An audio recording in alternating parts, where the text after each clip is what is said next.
nafasi hii kupongeza sana kwa namna ya pekee kwa jinsi ulivyokubali kuja kugusa mkoa wa Mara, jinsi ulivyowagusa wabunge wa mkoa wa Mara wote tukiwemo na sisi wabunge wa viti maalum.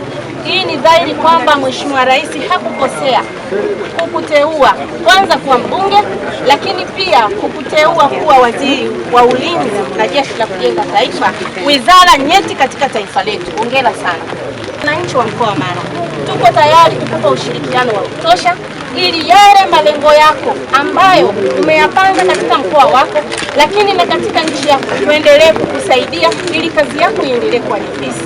Mheshimiwa mbunge na mwenyekiti wa wabunge wa mkoa wa Mara, lakini pia mimi kama katibu wako wa wabunge wa mkoa wa Mara, niko tayari kutumwa na wewe sehemu yoyote kwa ajili ya wabunge wetu, maeneo yoyote kwa ajili ya wabunge wetu, na kwa umoja wetu huu tuliokubaliana hatutakuangusha.